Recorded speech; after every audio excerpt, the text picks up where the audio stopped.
Good morning. It is Friday, September 4th. Craziness in the last few days. First off, want to start out by saying how grateful I am for today. This morning I woke up early so that I could feel ahead of the clock. The days have been getting away from me, so I decided to make gains by getting up extra early. So my morning started at 5 a.m. and I started with a gratitude meditation and then headed out for a morning hike. And my hike turned into a jog and I'll just say a slow run. And it felt really fantastic to watch the sunrise and feel my body strong and take in all of the beautiful light and nature. It was extraordinary. I was able to get home and do some writing and squeeze in a little bit of yoga, and now I feel prepared for the day. A lot has been going on the past few days. Now that the decision I made is final. I got confirmation just yesterday on the surgery date. Dr. Jill Sang will be doing a full pelvic exoneration surgery on Wednesday, September 23rd. When I got the email, I think a bit of panic because it was real and there was an actual date to march towards, which put into perspective, once again, time and feeling the angst and like, oh my gosh, all the things I have to do before that date. And then I had to talk myself down and just realize the importance of being in the moment and finding joy and happiness and light with each day, each hour, and each moment is where I need to stay. I am looking forward to the surgery, which is kind of funny.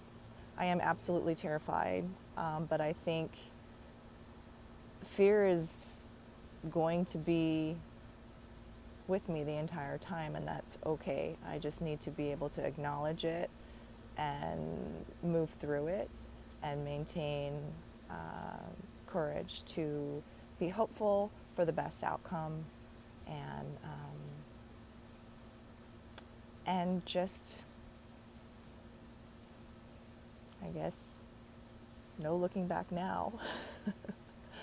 There are some things I need to do to prepare, obviously. Mentally, I think I know what the surgery is supposed to be, from the details of going under to the exact procedure, and then obviously the hospital time and recovery. I know I'm in very good hands, and it's interesting because 7 months ago, I absolutely could not see myself wanting or accepting this option, mainly because of fear and also the knee-jerk reaction of somebody telling you, that you're going to basically have all of your organs in your pelvic cavity removed and have bags hanging out, for your urine and your feces, and a lot of disfigurement and scarring. It's scary.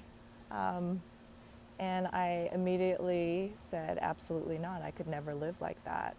And I closed the door and really, although I said no, it always stuck with me as knowing that there was no cure for me at this stage. And chemo was out of the question only because the toxicity of the chemo and the quality of life only to extend out my life marginally was not worth it to me. And I could not, I didn't want to be back where I was and have Enzo watch me suffer through that. It just, as a mother, you want to protect your children as much as you can from any pain, sorrow, angst. So now I've come full circle, and having gone through the journey, through these past several months, in finding myself and healing my mind and body and spirit, and rethinking and trusting my intuition, and coming to September, I did realize that, I have to, I made a promise to Enzo, and I don't break my promises to him. And I made a commitment to do everything I possibly could to stay with him. And it became very clear. And I am very much sticking to my decision. And I am actually counting down the days. I've got less than 3 weeks to enjoy and obviously take care of the logistics of being in the hospital for a week or two, and then transitioning back to home care, and really leaning on my family and friends to look out for my son and to take care of me, which is really hard. I've always been one to take care of myself, so I think that has been the biggest challenge, is accepting love and assistance has been a struggle for me. And I finally came to the point in realizing that I do need help, and I am absolutely grateful and blessed to have so many wonderful people, generous, giving, kind people who are willing to, once again, pick me up, hold my hand, and carry me along the way. So I will continue to share the tidbits. I have a lot of questions about, obviously, how things are going to work afterwards and how I'm going to recover. I guess I can't look into the crystal ball, but I definitely want to share it just so that everybody, or that there could be a reference point of, somebody having to go through this and what the process is and the real experience. The only resources I've had access to is, what I've seen on the internet. Don't go there. I went straight to the images, and I tell you, it is not fun or pretty, and it scared me. And you can't associate those images, or I can't unsee those things. But anyway, there wasn't anyone to kind of present it on the personal side, with the experience and story, along with the gory details, and also to give others a bit of ease, maybe if they have to consider this, and knowing that, yes, it is scary, but you can get through it. I will get through it, and I know I will bounce back.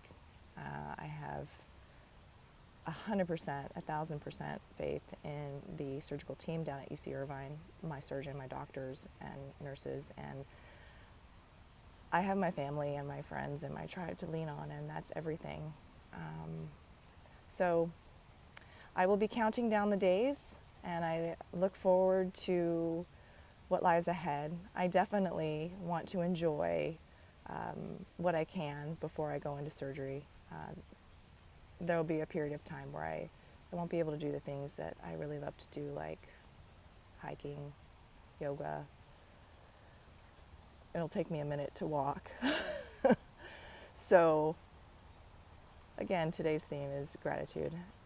In exercising those things, running up the trail today and taking a deep breath, practicing my yoga, I'm so thankful, and I will never take for granted just even being in my body, in this container that I've been blessed with for all these years and have abused and not been very kind to and critical of. I wish I could take it all back, but today is a new day, and I'm very, very grateful for the health I have today and the strength that I have to do the things that I love and share my time with the people that matter the most. So I will see you again soon. Onwards.